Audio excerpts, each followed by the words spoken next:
An elite level trainer for Ronnie Shields. Well, I'll tell you what, JR. Guys, welcome. Happy Tuesday to all of you guys. And customarily, we're joined by Coach Ronnie Shields every Tuesday at 8 p.m. Eastern, 5 p.m. Pacific. But he's still on vacation, technically. So we're being joined by my co-host, the incomparable JR Bell of the Boxing Source. JR, how art thou, sir? All right, checking in. What's going on? What's going on there, Brother Joseph? Oh, I'll tell you what, man. I'm still trying to shake off this illness of the new year and these terrible allergies, and my voice sounds a bit husky as a result, but I don't care. I'm going to be on here with you, and I'm going to have fun because we have a lot to talk about, brother. Or haven't you noticed? Oh, Chihuahua. Guys, let's start off doing one of my favorite segments. Here we go. Terrible fan takes on Twitter/X.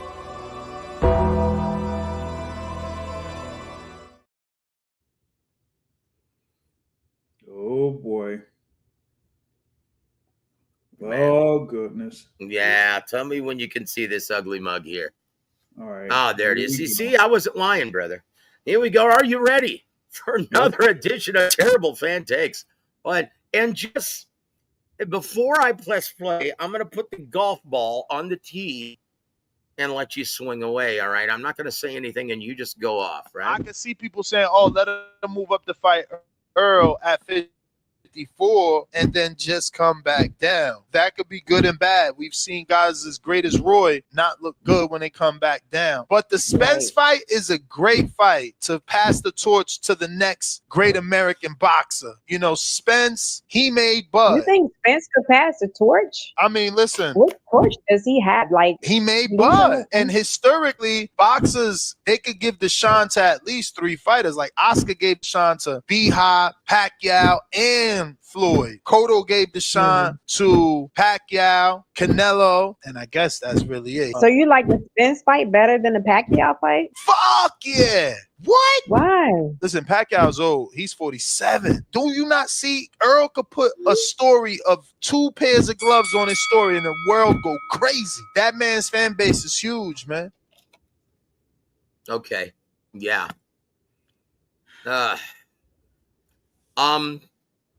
James?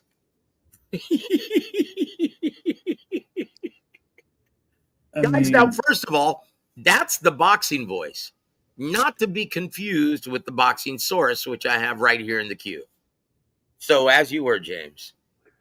I mean, this is, no different than what, he's been doing, for the past couple of years. And I'm, not necessarily up for this, shock value or shock jock type of coverage when it comes to the sport of boxing, right? So this thing here reference to Errol Spence Jr. and Devin Miles Haney. Come on, we got to stop with that.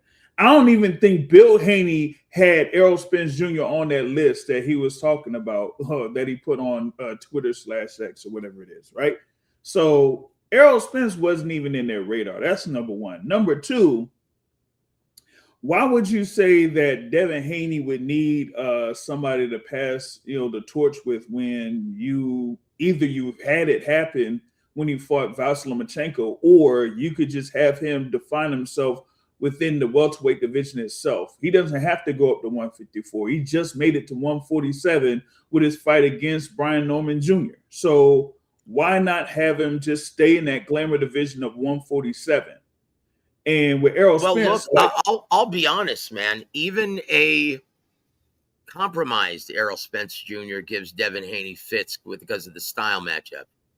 He's not like Brian Norman. He's not like Regis Prograis. He actually knows how to cut off the ring, close the distance intelligently, and apply that hard pressure that Bill and Devin can't stand. And go ahead and try tying up Errol Spence Jr. on the inside. See what happens. Yeah, he Like wouldn't be able honestly, to- this is so stupid. And you know it's bad when the chick in the video is making more sense than this bonehead. Oh man. Like Yeah, I don't seriously, even. what torch? Like, dude, he's comparing the status of Errol Spence Jr. to that of Oscar De La Hoya. Yeah, he did bring that up. Oscar De La Hoya or Miguel Dude, Cotto. Oscar De La Hoya was the biggest star in boxing at one time. Yeah. Like he had something to pass. He was the torchbearer. Right. Like, would you ever confuse Errol Spence Jr. with that? Not necessarily, but the thing that the point that Ness tried to pull up was in reference to Errol Spence Jr. and his fan following, which is pretty. Well, no. But, It was. Let's be honest. It was, brother. mm-hmm. But, Now we have no idea. Now, would people be interested?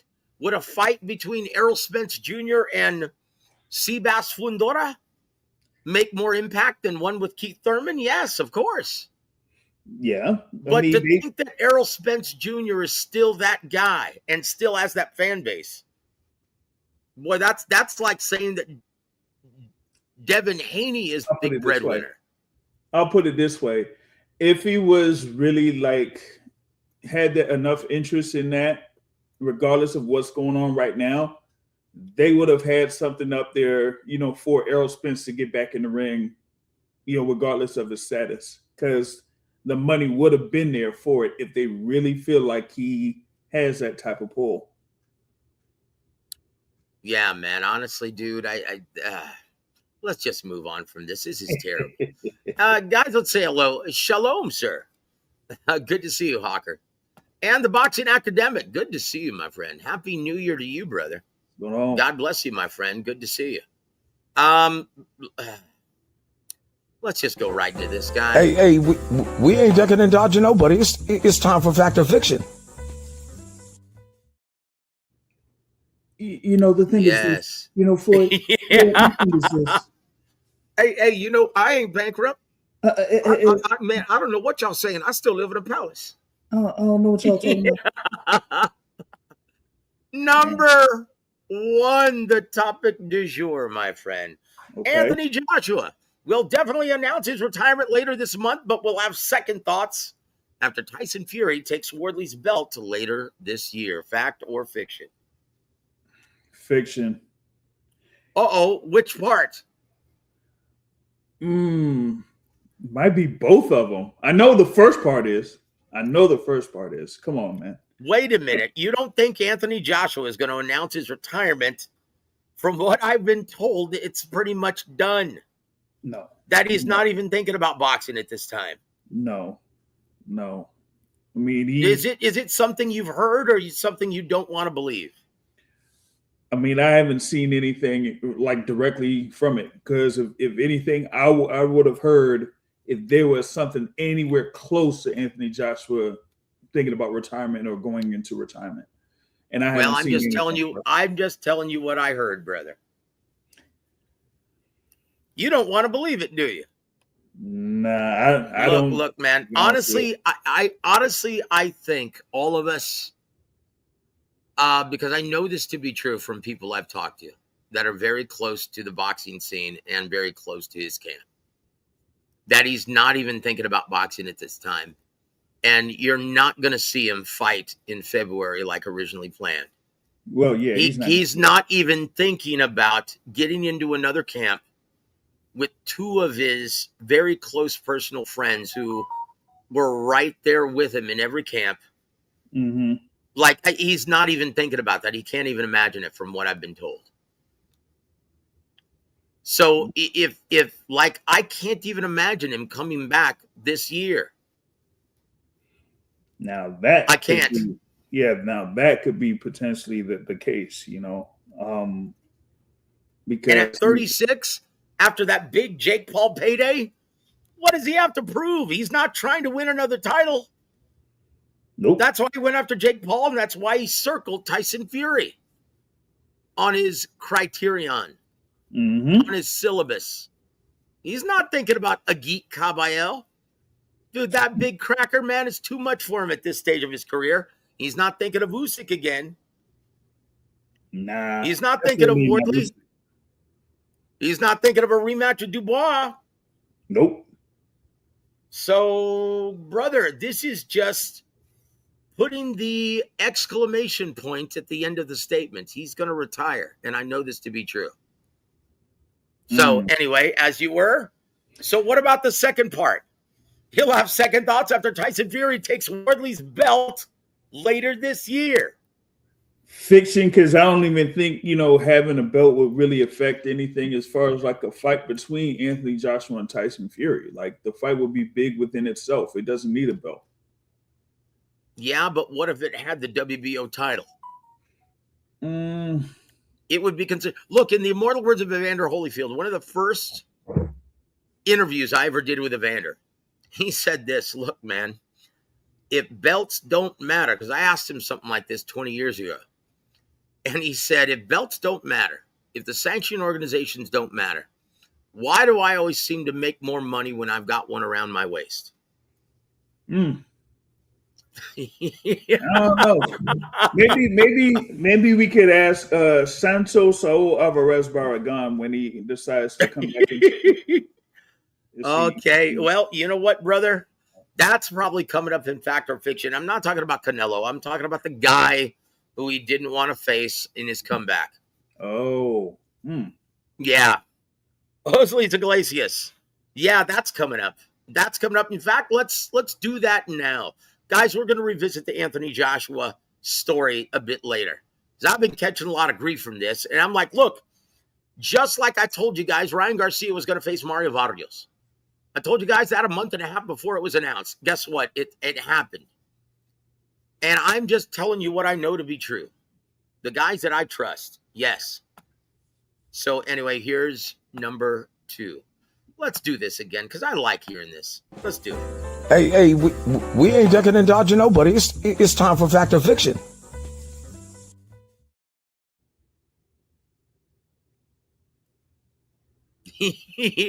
You know, boxing in North America is in a terrible state when the Jaime Munguias of the world are acting as businessmen before fighters. Fact or fiction? I guess you could say it's a fact, but I guess Jaime Munguia is making a smart business decision for not taking the belt with Jose Iglesias. Come on. I don't know, dude. Ooh. I don't know. Look. All I can say is because he's such a pollo, which means chicken in Spanish, guys. You know that. El pollo loco. Come on. Because he's such a big pollo, we'll never know. We'll never find out. But look, man, Cubans have a very hard time with that pressure style. I like this matchup. Unfortunately, Jaime Munguia is still a bit fragile after getting knocked out by Bruno Sarachi. Maybe we can say that. Is that fact or fiction? No, James? that's a fact. Now that is a fact. Oh. Say it ain't so, Jaime. Oh, dude. Yeah. Hold on. The Boxing Epidemic says, does Wilder make sense then? Oh, that's coming up in Fact or Fiction too, Boxing Academic. Thank you for being here, brother. We appreciate it. And Peter Von Arx, welcome to the show, sir. Good to see you, my friend. Joshua may be traumatized after the accident, but he's still game and will come back. Against who? Who knows? Are you sure about that? He's still game? What, you judge that by watching his fight against Jake Paul? Really? What did we learn, James, from the Jake Paul debacle? That, hey, if you're able to get a quick buck from fighting Jake Paul, you'll take that anytime, any day. Yeah, but did we learn anything about Anthony Joshua right now? No. Like, he was coming back at the time from a injury and just getting into camp and trying to see where he was at. So he would have needed like another fight in the professional game before taking a bigger fight of that magnitude. So we didn't really learn anything. No, we didn't learn anything, guys. So a bit of wishful thinking by Peter Von Arx. You may or may not be right, but you don't know. And welcome, Carlos. Good to see you, my friend. He says, you were right about Berlanga, Joe. I liked him, but man. Well, hey, here's a ray of hope. He very well may become the WBA super middleweight champion in March because he's going to be facing Jose Armando Resendez. And look, James, as much as I don't want to admit it, this is a style matchup that favors Hamburger Langa.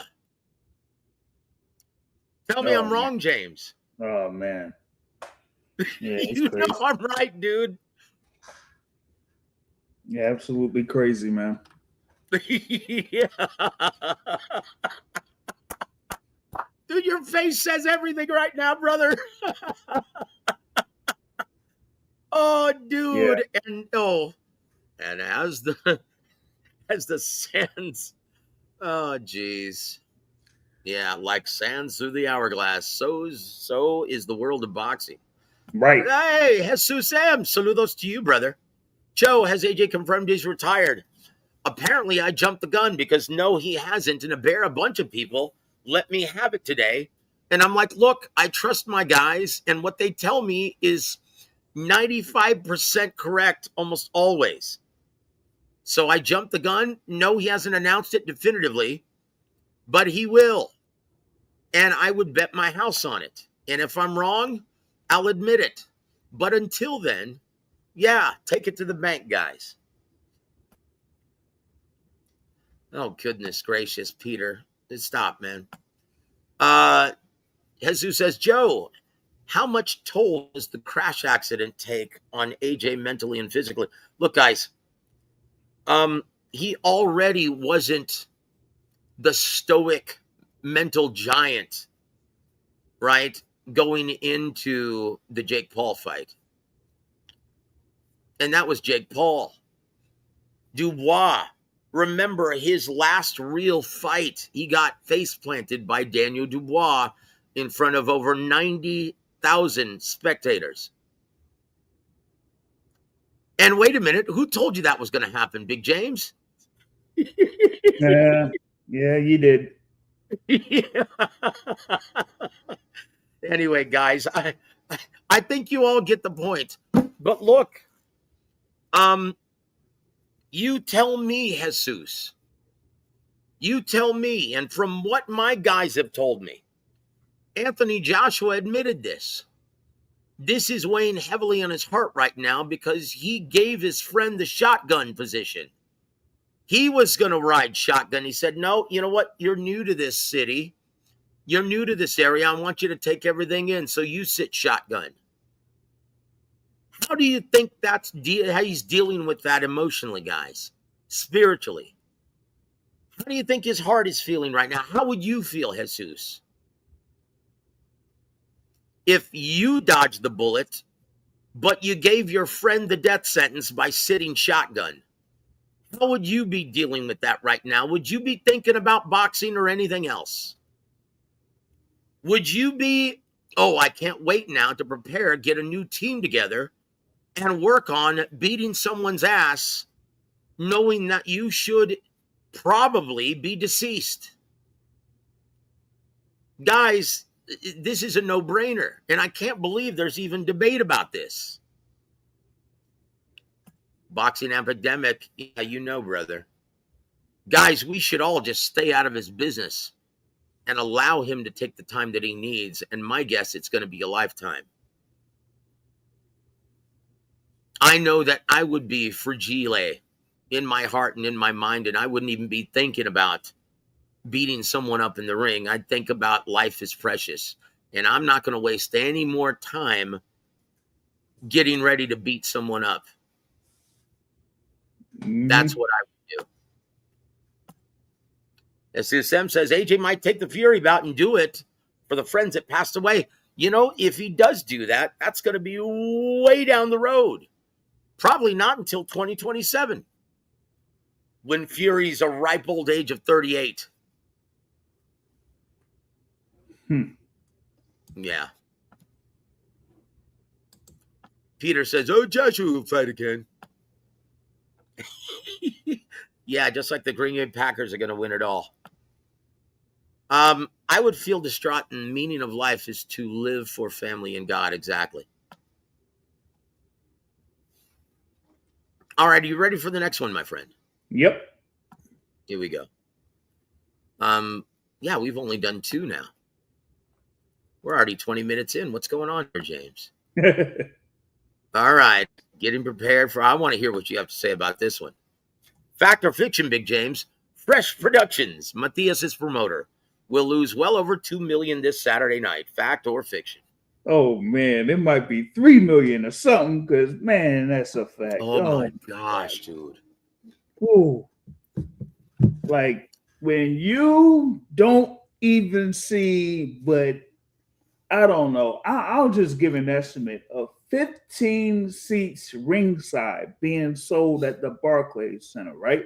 And it's basically the entire Barclays Center open for this fight.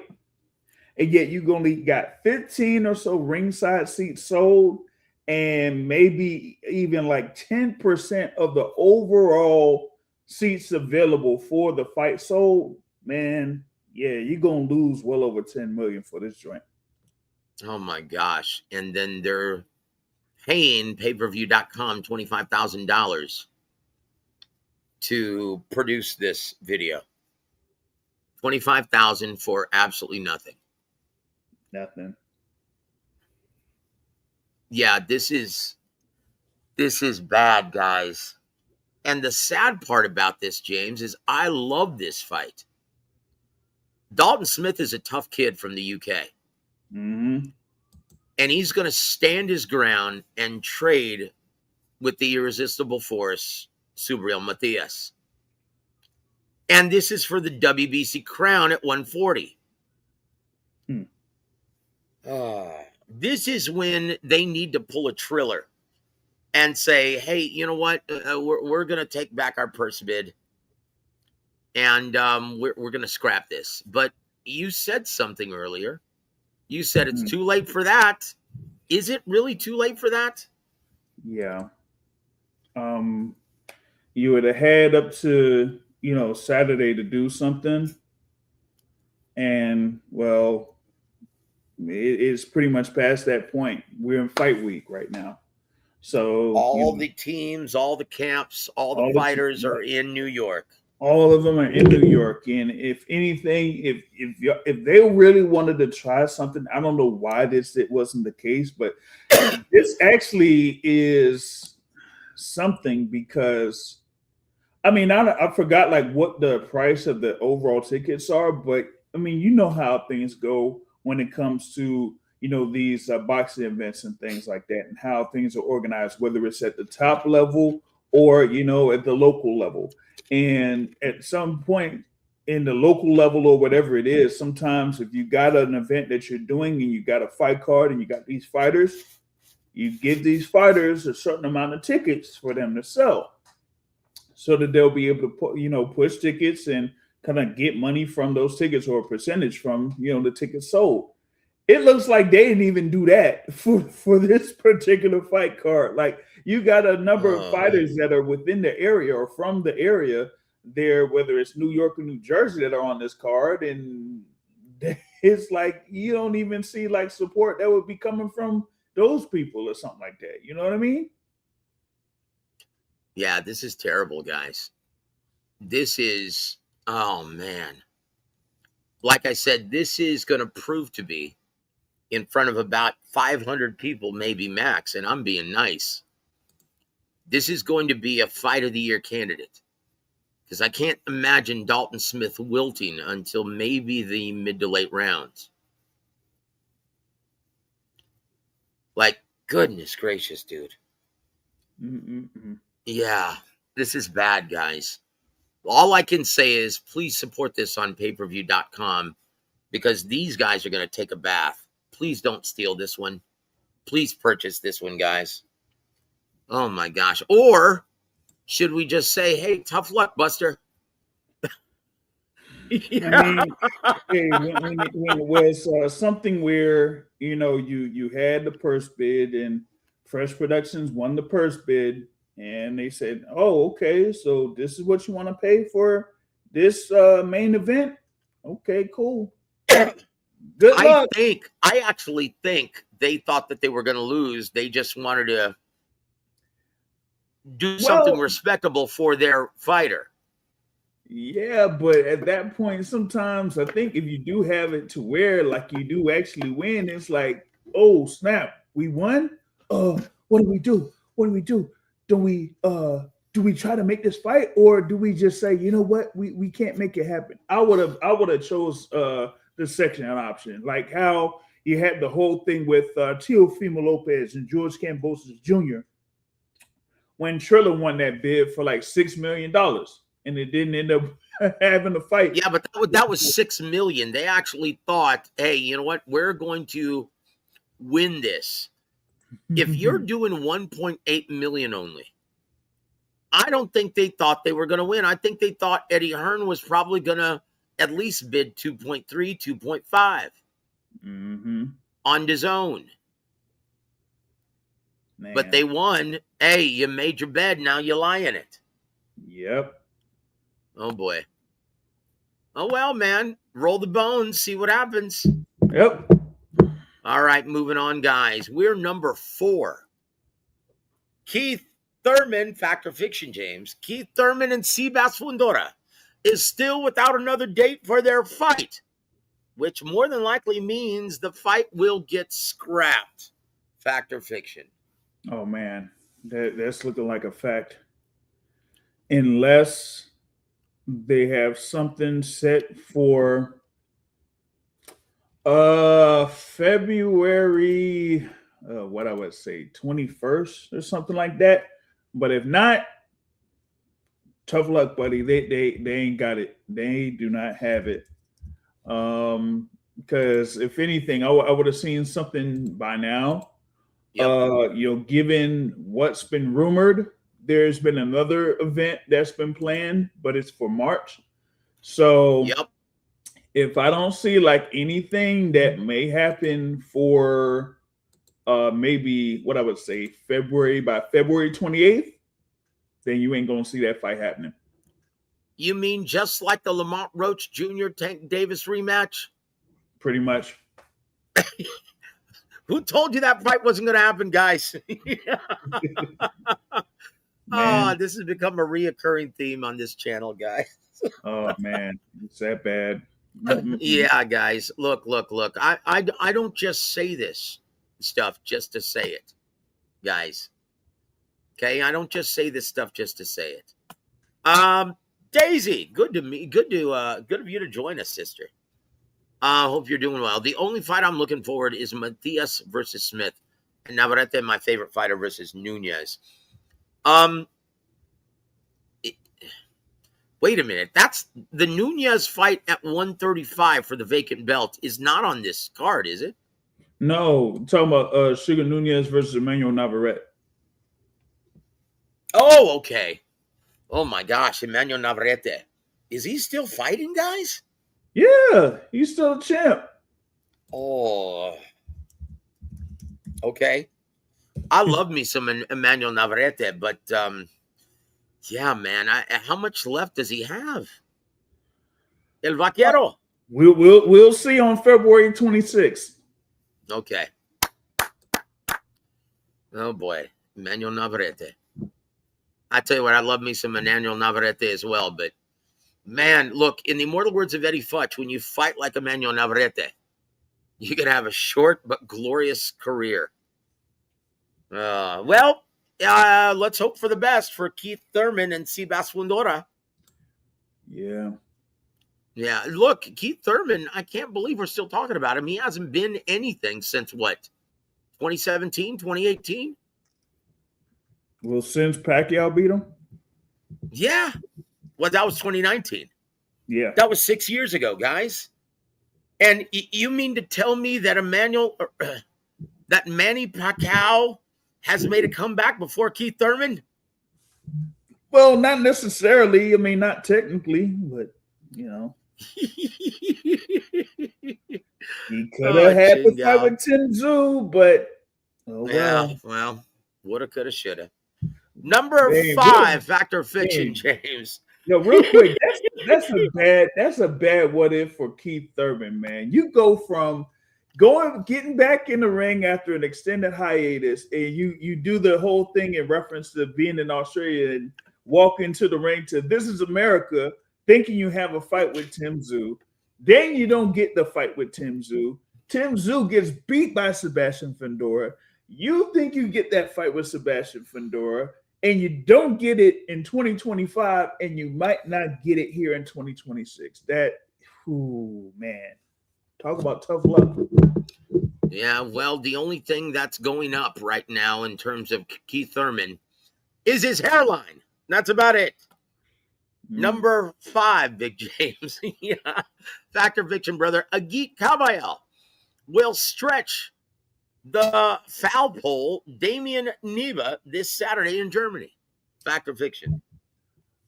Kind of a fiction. I don't think it's going to be where Damian Neva's going to get laid out, but he might end up getting stopped. It'll be, TKO by exhaustion. You think he'll take a knee? Yeah, I think he'll take a knee or something like that. I don't think he's ready. And I've said over the past few days, I was there to watch Damian Neva's last fight against Joey DeWesco at the Barclays Center, and I'm like, yeah, I know y'all were trying to bring him up to a certain level, but if you go up against Joey DeWesco and you're trying to get Damian Neva to a certain part or a certain point in the heavyweight division, then he's going to have to take care of a Joey DeWesco within 3 rounds, not 7. And even in that 7, it wasn't like, was absolutely impressive that, he finished off DeWesco in that bout. No. So here against one of the hottest heavyweights in the ring there in, Agit Kabayel, it's going to be a bad look if he hasn't, have everything, all his ducks in a row and all that type of stuff. So, but I see him getting stopped. Yeah, I see him getting stopped as well. And let's go back to this, because this is what I thought you were going to say, right? Let's go back to Tyson Fury, right? Okay. And I thought you were going to say this. Number 2, or the second part of this Fact or Fiction, is fiction, because Wardley's not going to have the belt by later this year. He's going to get beat by Agit Kabayel. That's what I thought you were going to say. And it's going to be Agit Kabayel fighting Tyson Fury. Nah. I don't know if that would happen either, but like the thing with Fabio, I don't know what his situation is going to be with that WBO belt, man. Now maybe they could have Tyson Fury fight Fabio Wardley, but that would be all Frank Warren. But I just I don't see it. But hey, Tyson Fury's coming back for something. He's getting in the gym. Well, look, this is why they're making a big homecoming with Agit Kabayel. I talked about this briefly on last night's show. Agit Kabayel he is the man right now in the heavyweight division in a scene, right, in the German landscape where it used to be thriving. It used to be all about boxing with the Klitschko's, Alexander Povetkin. It used to be huge there, thriving. Captain Marco Huck, it used to be thriving over there. Yeah. Now, it's non-existent. And Frank Warren's trying to revive it with Agit Kabayel for all the right reasons. And I guarantee you, he's going to put that fight together later this year if Tyson Fury doesn't claim it first. Yeah, he could. But that card with Agit Kabayel and Damian Neva, they got like another fight there for another interim belt. I think it's for the interim 140 belt or something there with oh gosh. What is it? I'll be able to look it up. But Oh goodness. Yair Herrera versus Ricardo Nunez. I think that's is that one? Is that on this card? Yes, it is. That's at 135. Yeah, 135. Yeah. Oh my goodness, that's for Shakur's WBC belt. Mm-hmm.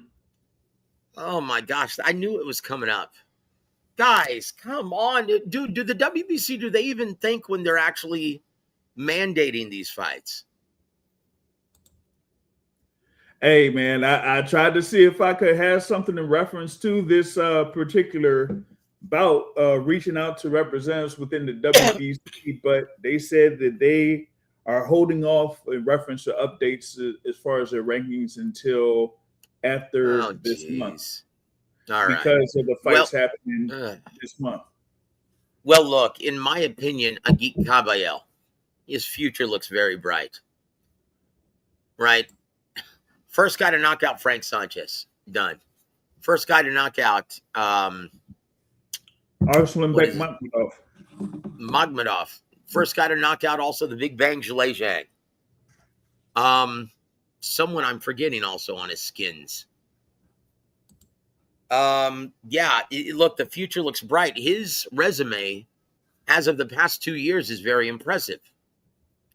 And he's won them all by knockout. And in the case of Big Bang Zhalezhang, he got him off the canvas, dusted himself off, and commenced to whooping that ass. Yep. I like this fight between Agit Kabayel and Fabio Wardley when it's made down the road. And do I give Damian Neva a chance? No. He's a tough guy.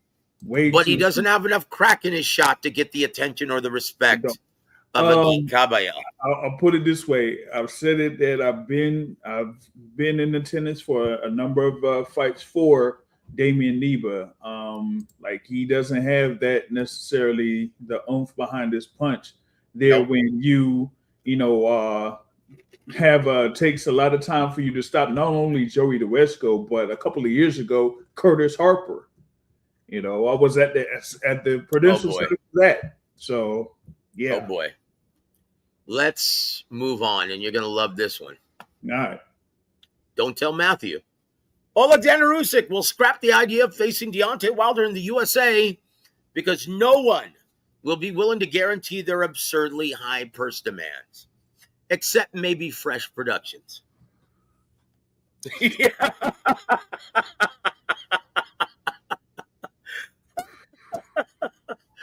Oh, chingo. Man, I hope Actor bitching, Big James.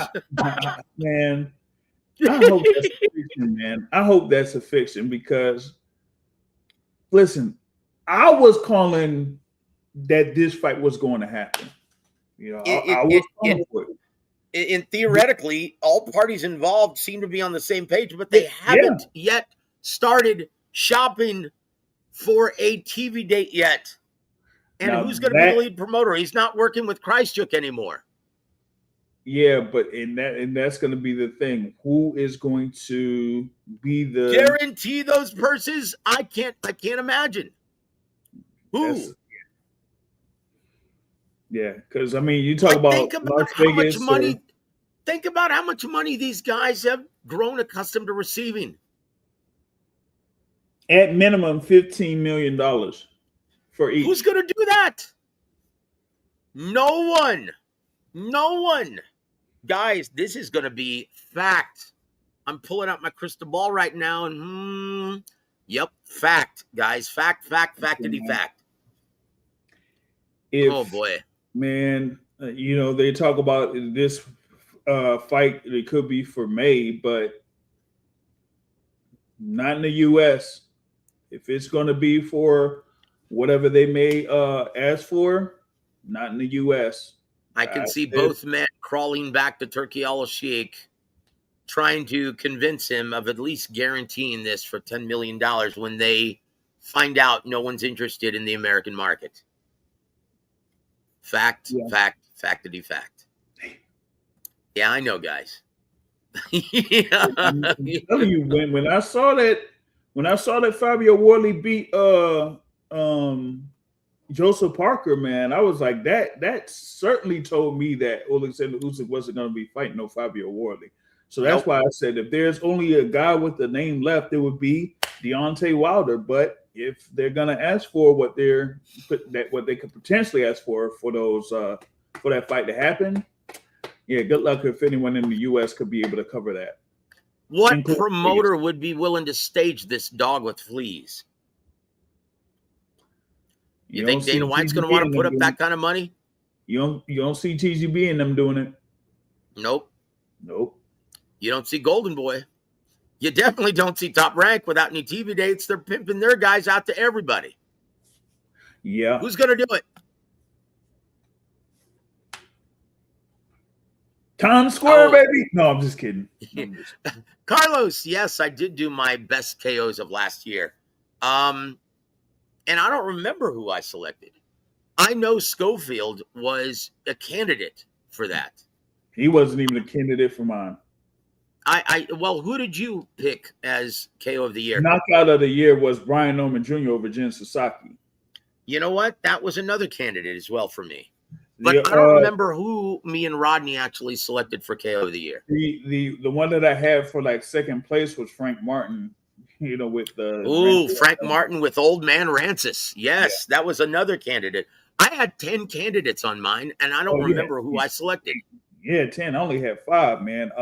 What was it? I had 10, and dude, look, I had to put this one as a candidate, and it was Murat Gassiev putting away the old man. That was a good left hook. Murat Pulev. Yeah, that was a good left hook. That beautiful, perfectly timed left hook. That was a good that makes him a player in the German landscape as well. Yeah.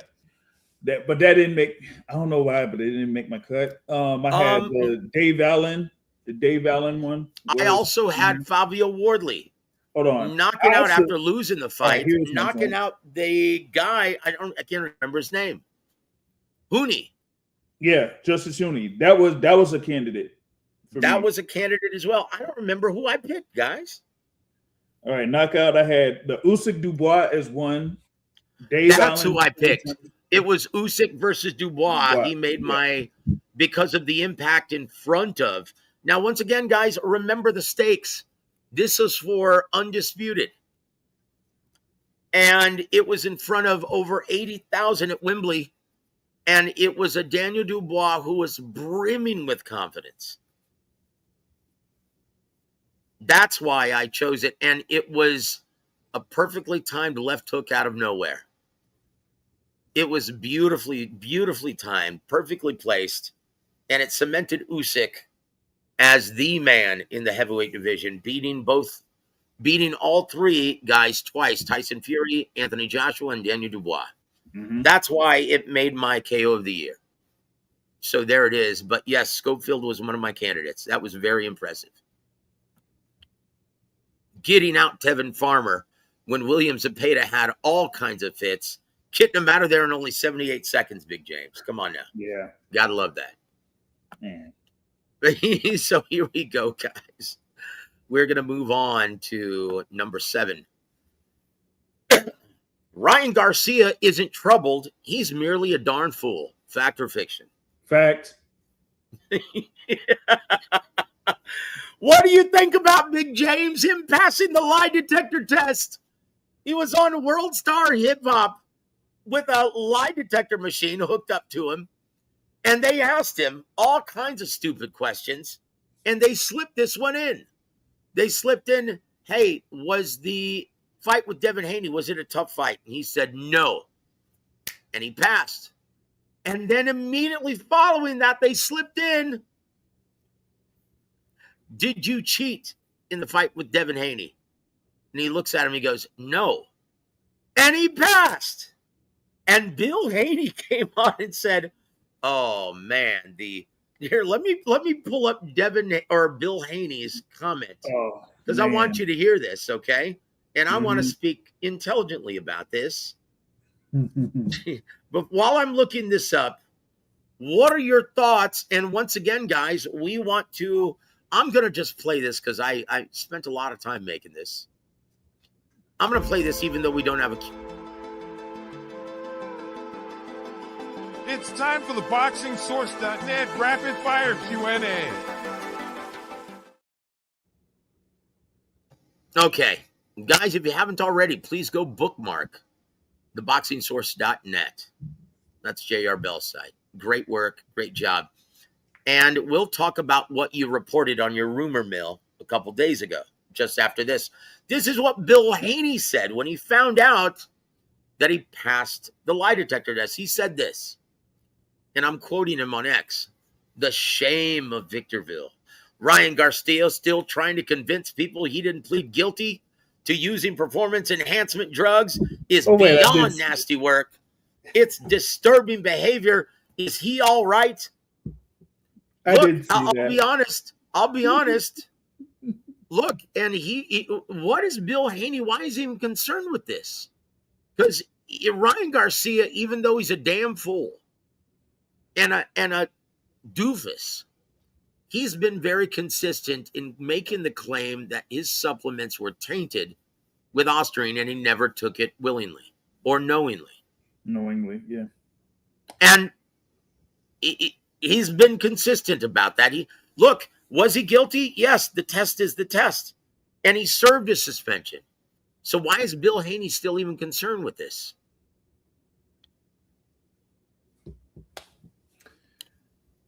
Maybe if there's like any shot that they may fight each other again, Devin and Ryan Garcia. But I mean, we'll see though. We shall see though. Look, man, he's got to get past Mario Barrios first, and that goes to your rumor mill. James, you reported something on the rumor mill the other day. Would you like to talk about it?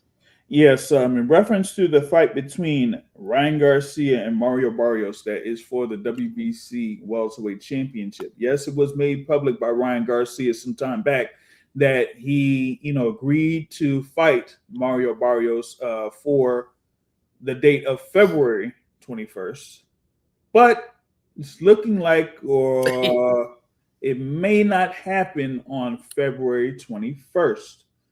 Looking like, given what's been happening on one side, that they may push it back for another 4 weeks. So it would be exactly 1 month after, for March 21st is what it could be the date for that particular bout. And it would headline the fight card in Las Vegas there with 4 fights that would be on at least the pay-per-view portion of that, fight card there. So, and in the co-main event, we know this much. The co-main event is going to be Edgar Berlanga versus challenging Jose Armando Resendez for his WBA title.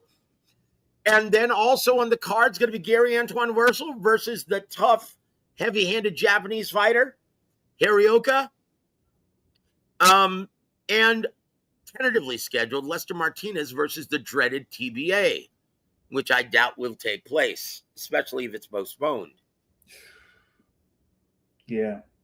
So why is it being postponed again? Do you even want to clarify that? Because it sounds like someone didn't want to train over the holidays. Yeah, like even with the potential of this person getting back to his, as they say, roots, so to speak, when it comes to camp. I guess he wasn't necessarily ready to be in that camp last month. So they're like, you know what? Let's go ahead and see if we could push it another month, because right now I'm not quite ready. I'm not quite ready to fully go into camp. So I guess they, granted that. And I didn't catch up with this news on the other side because I didn't follow up with the other source. I just, talked with them in reference to one thing, but didn't mention this particular fight as of yet. So I'll kind of like get more information on that tomorrow. Yeah, I tell you what, we're really looking to hear, because Bob, man, he's got something to say about it. Yeah.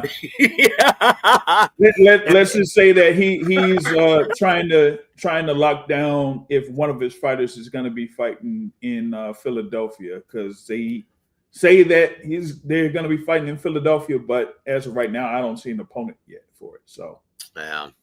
Well, I tell you what, guys, to be continued.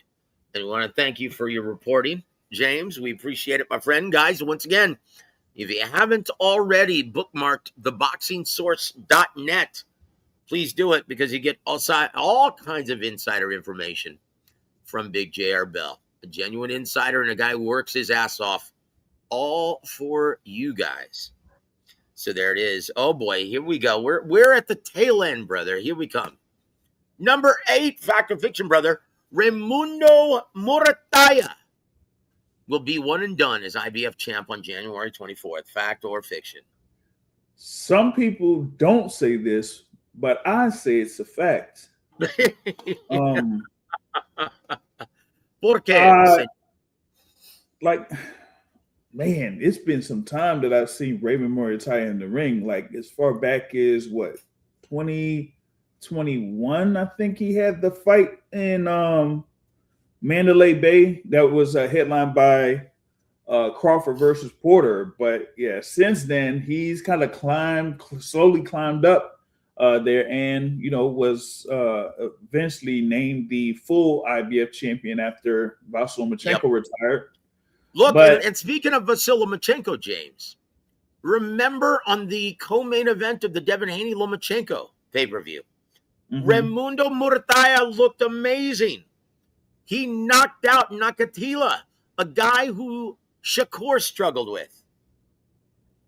And since then, what has Top Rank done? Not much. Stick him in the ring with a terrible style matchup, a guy who doesn't like to take the lead as well. And that's Tevin Farmer. Yeah. And look, when faced against guys who force him to take the lead, a lot like Teofimo Lopez, Murataya looks downright ordinary. He only looks good when presented with guys who are going to come right at him. Right. So what are we to expect against a badass like Andy Cruz?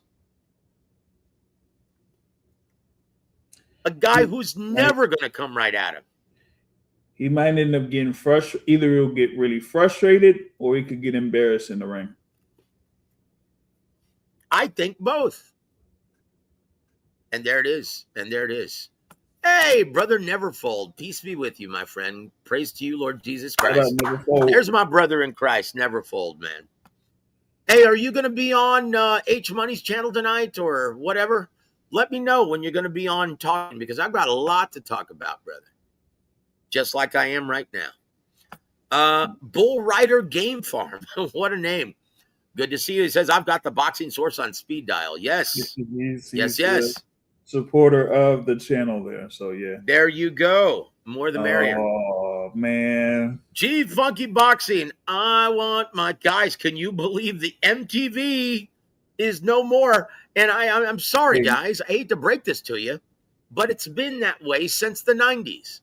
As soon as they started introducing the real world, it was done. Well, this is a long time coming, guys, from Capcom CBS.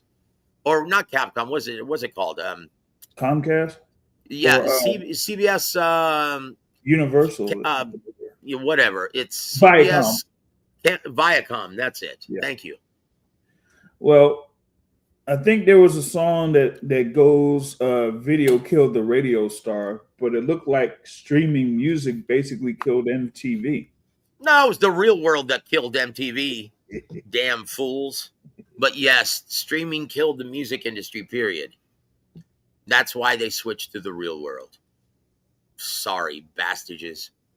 Anyway, MTV, I've been missing it for the last 35 years. Although they did have Making the Band, but, that was VH1, brother. Oh, yeah, that was VH1. You're right. Yeah. Dude, I love Band Reunited. That was one of my favorite shows on VH1 as well. If you guys haven't seen Bands Reunited, go back and look up the Berlin episode with my very first crush, Terry Nunn, right, on lead vocals, and Kajagoogoo. That one actually brought tears to my eyes. It was so beautiful. Very well done. But they ran out of bands to reunite. I guess you can say that with MTV. So, Vaya con Dios, MTV. Yeah. But look, guys, and look, This is the worst possible style matchup for Raymundo. Like, why would they do this to him? Again, they had no choice. If he wants to fight for the belt and keep the title, he's got to take on Andy Cruz. You know, it's also kind of like the thing there with Top Rank too, because when you don't have TV dates and you don't have anything locked up, then you can't get Ray Murataya fights to defend the title, with. So they ain't had no choice. And that's why you see this thing end up being on Matchroom. They couldn't really bid for anything either. No. So. Oh my gosh, and that's another thing, how the mighty have fallen. Have you heard anything about Top Rank ever getting any TV dates? No, and I haven't really inclined about it. Yeah. It's almost like picking at a scab by calling Bruce Trampler or Brad Goodman at this time. Yeah. Or Carl Moretti. No, it's like, hey, any TV? He's like, dude, you know what? We would announce it if we did. Yeah, but I ain't even asking. Yeah, it's like picking someone when they're down. Someone asked about it, the other day, and I was like, nah, I ain't even bother when it was during the thing that it was happening, before July, so I was like, nah, just leave it alone, let them handle what they need to handle, and if it happens, cool. If not, then we're gonna see what's going on Top Rank Classics or something. I mean, all I can say this to Todd DeBuff is, hey, pimping ain't easy. Oh my God. That guy. I'm gonna just say that guy. That's all I'll say. Because man, you mean the guy from Colorado Springs trying to run an outfit in Vegas? Dude, when? Oh my gosh, guys. It's bad news, guys. And look, can we even consider Top Rank as a major promoter anymore? Or are they, Big James, are they just glorified managers at this point? Right now, yes. Think about it. Look at what's happening in January just by itself. You got Ray Murataya there on the screen. That's one. You got Xander Zayas is going to be competing over in Puerto Rico. You got a couple of other fighters, at least two other fighters within that same card. Wait a minute. Dude, I defy you. Okay. Google Magic, guys. Type into Google and say, where can I see Xander Zayas versus Baras Abu? Where? And find what AI comes up with. Was that a ghost? Yeah.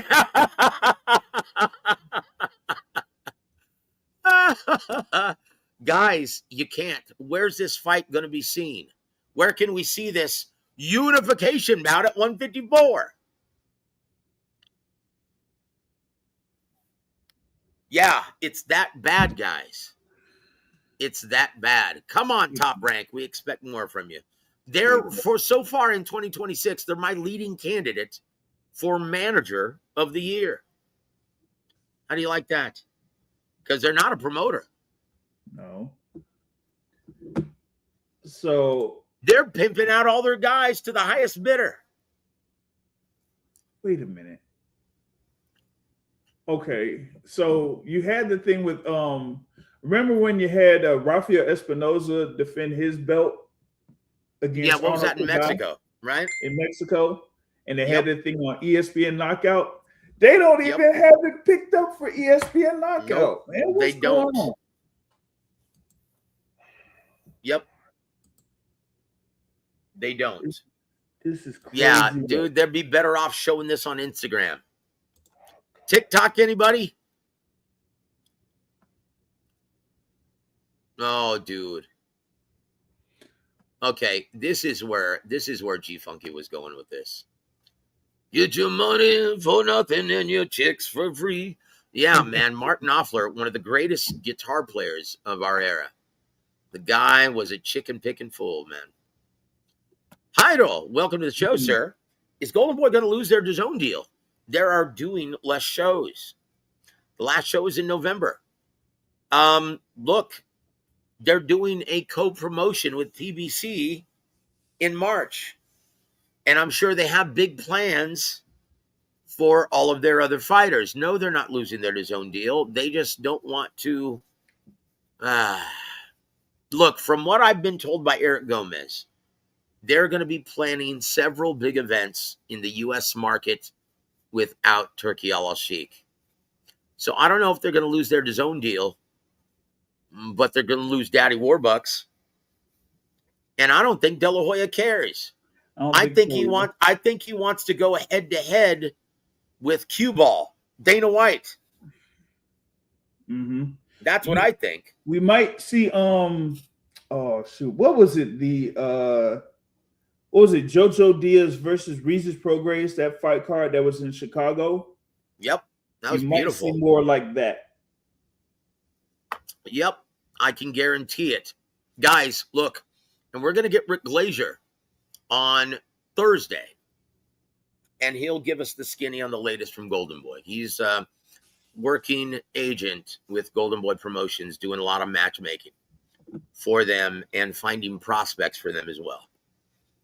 Oh, man. There we go. Wait a minute. What number are we? Oh, we're on number 8. Let's move to number 9, sir. All right, here we go. Fact or fiction, Big James. TV Lopez will shock the world and outpoint Shakur Stevenson in a real snoozer. Fact or fiction? I hope that's a fiction. First of all, I listen. I know that we have these styles with Teofimo Lopez and Shakur Nafisa Heat Stevenson, but given that I am planning to cover that particular event, I want that main event to be as exciting as possible. So I don't want to see any type of Teofimo Lopez versus Sandro Martin. I don't want to see something like that. Oh, jeez. You're going to see it, I don't want brother. to see a Shakur Stevenson versus Edwin De Los Santos. I don't want to see something like that. Look, guys, at the very best, James, you're going to see a nice, boring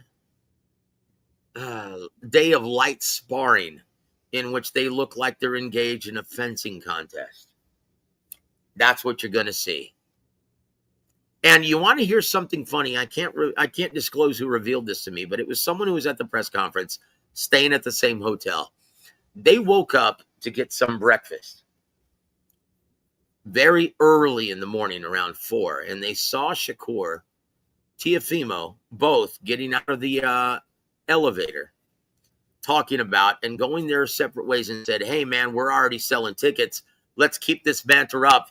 They said, "Yeah, man, hey, good luck in camp. I'll see you on fight night." All of this banter and bad blood, guys, is a facade. Oh, yeah. No. I'm being serious. They are friends, guys. Yeah, I mean, there's that. But remember, you're talking with somebody that actually went up there for the press conference, right? Yep. And seeing what was going on in that press conference. Yeah. Now compare that to what they were talking about, regardless of what their situation is. Compare that press conference to what they were doing when they were talking with the guy there from Ring Magazine. Oh my God. Wait a minute. Did they ever say on the head-to-head with that fake Guido? What's his name? Rick Reno? Yeah. Gosh, man. How that guy thinks he looks good before he leaves the hotel room every day is beyond me.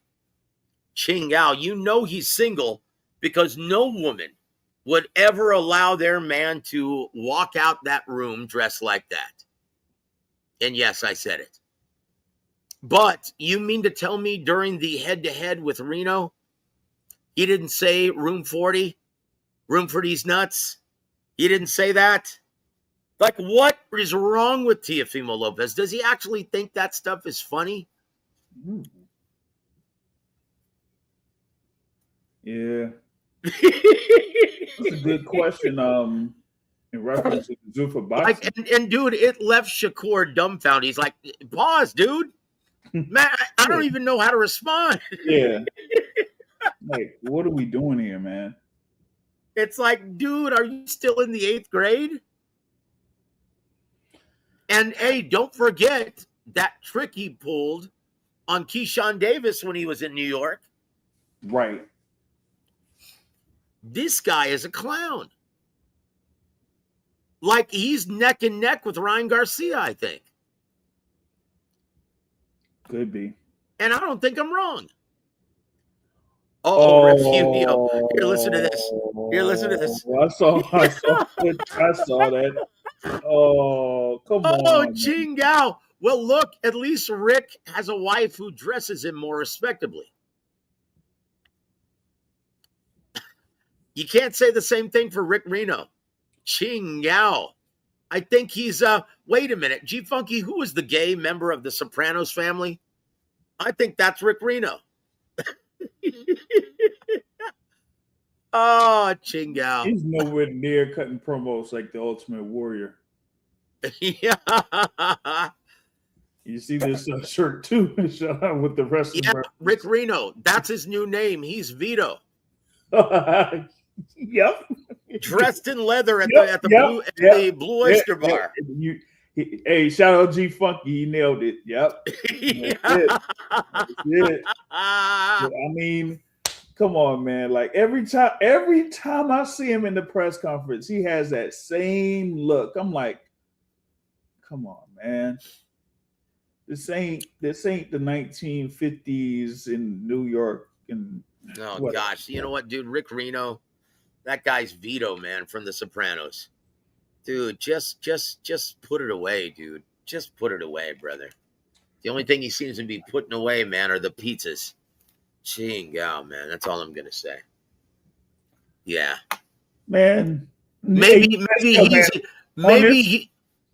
Go ahead. You know, on this event, though, man, I'm still hoping because, like, I got a double header planned for that weekend. We got Pro Box over here on the 30th, and then you got Ring 6 on the 31st. So I know that I'm going to get some action on Pro Box on the 30th. There's going to be a whole lot of fights that's going to be on that card. And then I got to go up to New York the next day, for those, 4, 5, 6 fights is going to be on there. You know what I mean? So we'll see how it, turns out, man. And for everyone who's been waiting for us to talk about January 23rd, I had to save that for last. Here we go, because I know James has a lot to say about it. Dana White, fact or fiction, brother. Dana White will fail to make a big impact at his Apex broom closet on January 23rd. Fact or fiction? That's a fact. Because geez, dude. Like honestly, the Apex, it's about as big as my living room. Hey, listen, man. As of right now, they're about the same level as Fresh Productions is at this point when it's talking about their event on January 23rd. Because where have I seen anything about it? Yeah. Have you seen anything about it? No. Okay. Tentatively scheduled. You've got Callum Walsh, who laid an egg on Crawford Canelo co-main event. Now, from what I've been told, he's going to be fighting Ocampo. Really? So you're talking about K2 fighters will be on this. Okay, gotcha. Yeah, there it is.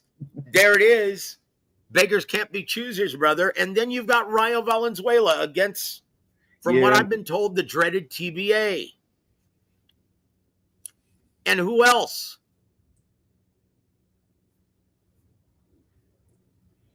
I thought Vito Milnecki Jr. was going to be on that card, but hey, we're going to talk to Ronnie Shields about that. From what I've been told, Vito Sr. thought wiser of signing with Zuffa, and now he's going to be working with Al Heyman again? Yes, through Samson Lukowitz. That's it.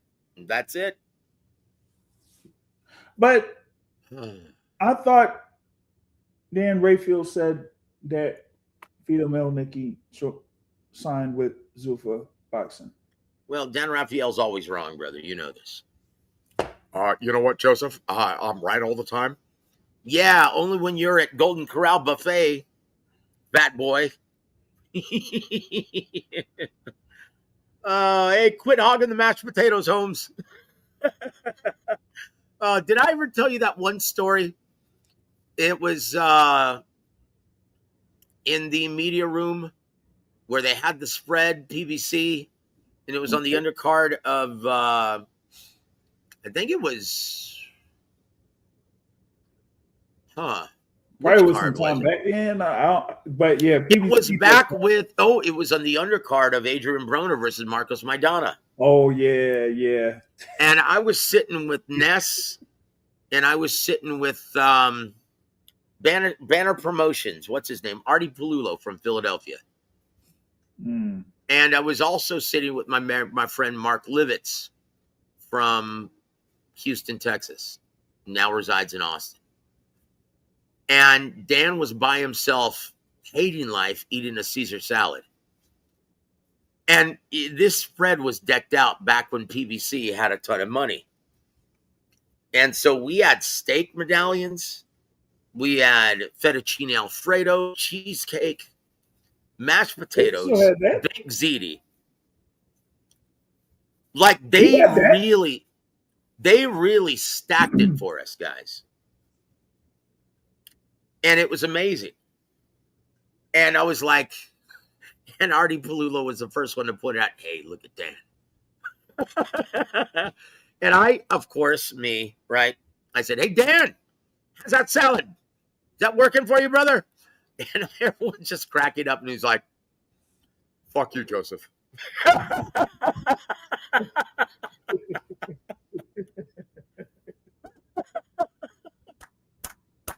true story, guys. Oh man. Oh, dude, we couldn't stop laughing, man. It was hilarious. Oh, dude. Hey, I need some more gravy for my mashed potatoes. Someone cut Dan. Oh man. That's Oh. criminal, man. That was criminal. That was back when PBC and Golden Boy really hooked everybody up. Yeah, I mean, you know, PBC still did it, like, but you would have to be in Vegas or something, though. Like, yeah. Well, no. Look, if last time I worked a show for them, I think it was one of the Charlo shows, and it was at the SBC Center, the home of the San Antonio Spurs, which is now AT&T. yeah. If they couldn't set that up, they've always taken care of the media. They will give you a per diem of $25 to spend anywhere at the arena. Yep. Shoot, if it was if it's not like PBC, it would be through Swanson, and through Swanson, even they'll hook you up, because hey, when I was at the Barclays Center for the Danny Garcia event, they got a voucher for us for that. So oh yeah, look, Kelly is a good lady, man. She's a good girl. I've always gotten along with Kelly. Yep. But yeah, guys, it's the last thing you could ever accuse PBC of doing is not treating their people correctly or very, very well. They've always gone out of their way to be the proper host. And I've always appreciated that from PBC. You don't see that from Top Rank ever. Not anymore. And you haven't in quite some time. Even the last show I went to in Corpus. Yeah. So there it is, guys. But look, let's go back to this. Dana White will fail to make a big impact at his Apex broom closet.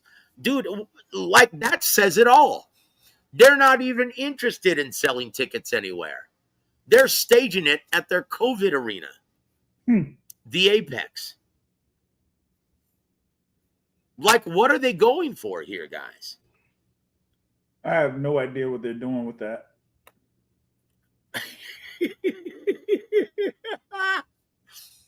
Hey, dude. Yeah, it's that salad, Big Dan. Oh, geez. Oh, good times, guys. Good times. I miss Artie, man. I miss Artie. Every time he came to town, we always hung out. Good guy. Very good guy. I remember last I said when I found out he was coming to San Antonio for the Chavez Vera fight. He said, "Hey, I'm going to be in town for that." I said, "Hey man, let me treat you to a steak." He goes, "Joseph, you didn't just twist my arm, you broke it." Oh man, what a good guy. And he always made time for everybody. Yeah, I'm going to have to invite him back on the show, man. He's such a good guy. Part of the Palullo family of Philadelphia. Yes. Notice I left one word out of that. Starts with the C-R-I-M-E. Anyway, brother, that's about it. Is there anything that we forgot to discuss, JR? Not, for this month. Everything's pretty much been covered. Just looking forward to, the action at least here this month and going into the next couple of weeks. Oh, I forgot to get your thoughts on Moses Itama on the 24th across the pond. Oh yeah, against and Jermaine Franklin. And we're going to be getting him on the show later this week. So that's going to be a pretty solid matchup there, for Fabio and Jermaine Franklin. Fabio Worley, of course, is no Moses Itama. Oh, I mean Itama. Excuse me, Moses Itama. And he, looks like they really want to push him to be there to contend for a world title. He's already had like a number one spot in one of the sanctioning bodies, but at least, here they're saying, hey, let's just have, a couple of fights, see where he's at. And then, if they feel like he's ready, if he gets this win over Jermaine Franklin, then we'll see if he's going to be ready here, at least by the end of this year. But Jermaine Franklin will, make it tough for him. That's for sure. I tell you what, man, if Moses Itama makes light work of a guy like Jermaine Franklin, I'll be sold. Because no one has an easy day at the office against Jermaine Franklin. He made Anthony Joshua look downright awkward. So, look, while I don't expect him to beat Moses Itama, I don't expect him to make it an easy day at the office. And I like Moses Itama, but Jermaine Franklin is a tough, awkward. Can you call him the Carlos Takam of this era of heavyweights? Ooh, you could. He is the carving knife of all the major players in boxing in the heavyweight division. And I talked about this briefly on last night's show. He is one of the unsung heroes of boxing. He is the guy that you need to help build the top prospects. He's the guy that you need to help season your fighters properly. And he's never going to have a parade thrown for him in his hometown of Grand Rapids. But he's a necessary cog that makes the clock run. You talked about Carlos Takam, right? Oh, yeah. I got another one of a fighter that Carlos Takam faced. That could be something that could be like an unsung hero. And actually has a fight coming up this week. Jerry Forrest. Who? Jerry Forrest. Oh, Jerry Forrest. Yeah. The guy who had a draw with the Big Bang Chile Zhang. Yep. Yes. And Michael Hunter. He's a very good fighter. And he's gonna bring out either the best or the worst in you. Mm-hmm. Depending on who you think you're fighting. If you take him seriously, he's going to elevate your level. And if you don't take him seriously, he's going to make you look downright silly. Mm-hmm. That's a good call, Big James. And once again, these are guys who are necessary within the business of boxing, who don't get the shine that they deserve. And so my hat's off to guys like Jerry Forrest and to guys like Jermaine Franklin. And I tell you what, boxing, the business needs you guys desperately. So, guys, appreciate that when you see it come up on the 24th, care of Queensberry Promotions. So that's about it, brother. Look, I'll say this. Best of luck to Fresh Productions. Man. Look, you need to think about these things before you actually start spending your money. Because in the boxing business, if you don't know what you're doing, you will bleed millions. Just ask Turkey El Sheikh. Listen, man, I hope something happens where they get some type of return out of this, or else it could be really, really catastrophic for them on that front.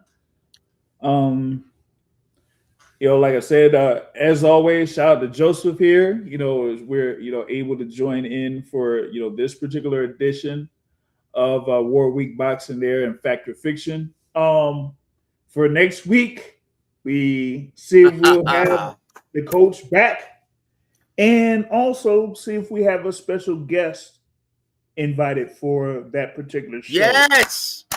Yes, in a galaxy near you. That's all I'm gonna say. Yep. Woo! I'll tell you what, good call, James. I love that dude. But hey, man, we'll see if we can get out of Ronnie the latest, because I haven't heard a damn thing regarding Callum Smith versus David Morrell Jr. Yeah. What's going on with that, James?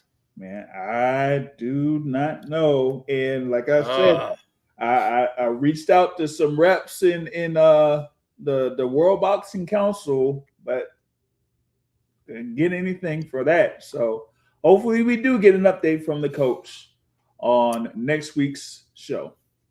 There it is. And Daisy echoes my sentiment. Thank you to the Boxing Source. Yes, ma'am.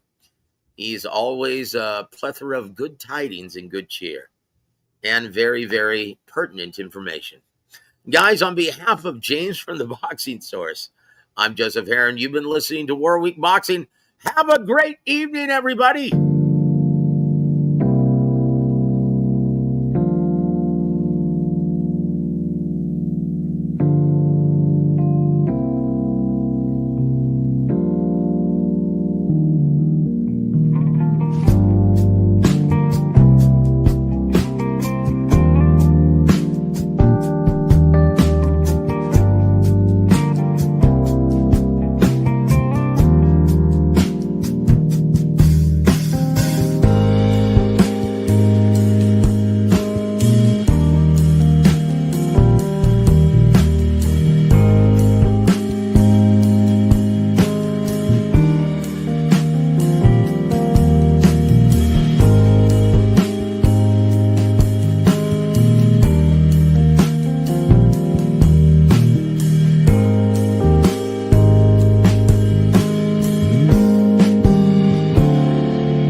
Ventures proudly presents living legend and elite level trainer, Ronnie Shields.